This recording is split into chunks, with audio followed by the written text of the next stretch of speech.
2, 1, go. Hello everyone, my name is Nicholas Mboulis, and today for my persuasive speech, I'm going to be talking about what working out actually does for you. Now, obviously, working out is going to improve your overall health. It's going to do things such as let you control your body weight, increase muscle mass, but it's also going to do these mini details that not everyone notices, such as reduce stress, be a semi-form of meditation, help depression, and also release endorphins within your body. Now, obviously the big one with working out is it's going to increase your muscle mass. That's what happens when you work out daily or weekly or however often you're doing it. Now, the way increasing muscle mass works is as you're working out, if you're lifting weights or you're doing whatever type of workout you're doing, your muscles are going to gain these micro tears within themselves. And during your rest days or your rest periods, when you're sleeping, eating enough protein, they're going to repair themselves. So if I'm working out for a year, for that whole year, after every workout session, during those rest periods, all the micro tears within my muscle are going to begin to heal themselves, and by the time the next workout comes, they're going to be repaired and even more stronger. Now, the detail with muscle mass and increasing it within your body is there's two main ways that most people do it while working out. There's the bodybuilder, and then there's also the calisthenics user. Now, calisthenics is a body weight workout. Essentially, you're not using any weights. You're not really going to use dumbbells. You're not really going to use barbells. You're not going to use any machines. It's just using the weight that is on your body. So a lot of these movements are much more athletic movements.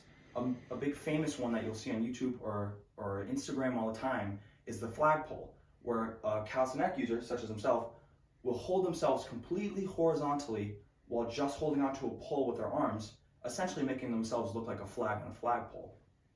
Now over here, a more average bodybuilder, they're going to have possibly more size than a calisthenic user, but they're going to have much less mobility. So it's essentially whether you want more mobility, better core strength, being able to do things such as the flagpole, or just increased size and strength that is way beyond compared than a calisthenic user will get, especially within their legs. Now, releasing endorphins is a mini detail that working out does almost every time that not everyone knows about. According to the mayoclinic.org, endorphins, it helps you and it gets the feeling of reducing pain and also gives you a positive feeling. So when you work out, you'll slowly be releasing endorphins throughout your body. Now, this is proven to help depression. This is a semi-form of meditation as long as you're not doing your workout wrong and hurting yourself. And you can also completely get rid of stress. Maybe not completely, but it will very much help with it. Now, releasing endorphins will happen when you're working out and you're doing it properly. If you're hurting yourself while you're working out, that's bad. You should probably go see a doctor. But if you're working out and you're just getting an overall feeling of soreness or a pump, which is when all the blood will rush to the muscle being used as you're working out, that's good. The soreness means that you're getting a pump and endorphins are being released within your body. Now, another big one that working out helps you with is controlling your weight. Weight has become a very big problem in America. According to trustforamerica.org, adult obesity is at 42.4%, and obesity rate has increased by 26% since 2008. Now, this is a big problem. America has a very big problem with obesity, which is why I personally think working out needs to be more mainstream in much younger people and within adults. Now, the two main ways to control your weight are cutting and bulking. Cutting is when you're eating less calories than you burn, meaning you're in a calorie deficit, meaning as long as you're continually working out while you're cutting, you'll be gaining muscle mass gradually and losing body fat. This is what you'll see when men are very lean, or another term is very shredded. That's because they don't have a very high body fat percentage, so all the muscles in their body, specifically their abs, are going to show very well. Now the other is bulking. Now what bulking is eating more calories than you burn. So most people think that bulking is bad because you're just going to be gaining weight and you're going to be becoming more obese. But that's not necessarily true. As long as you're bulking at a slow rate, you'll be gaining more muscle mass, way more muscle mass compared to cutting. Because cutting will occasionally help you lose muscle mass. Bulking will exponentially increase the amount of muscle mass you get with the side effect of gaining a little body fat. So what most people who work out do is they'll go back and forth. For a year they'll bulk, for a year they'll cut. and then they'll eventually get sometimes the bodybuilder physique of like Arnold Schwarzenegger because they're doing this for years and they're cutting and bulking gradually on and off.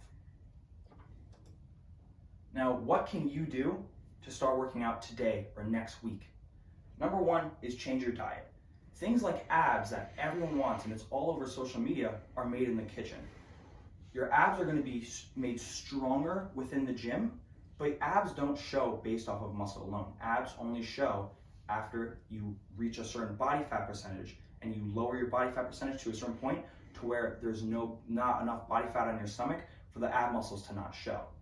You need to eat enough protein so that the muscle protein synthesis, all the micro tears, they can heal properly. You need a good balanced diet. Things like artificial sugars are not absolutely necessary for your diet. Personally, I would suggest cutting them out, but at the same time, that's hard for everyone. Everything in moderation. Do it slowly. You don't need six bags of chips a day, maybe have 3. Slowly cut out all the artificial sugars you have in the diet, or at least enough to get you to where you want to be. And when it comes to actual working out part, most neighborhoods, towns, cities will have at least one gym where you can go and work out. And if money is an issue and you can't get a membership to a gym or you can't make yourself a home gym, that's where calisthenics comes into play because you need nothing other than your own body. You can do things such as push-ups, sit-ups, planks, and body weight workouts that you can do at home or on a bench or on a chair that you have in your own house. Thank you for listening. Do you have any questions? No. All right, thank you. Have a good day.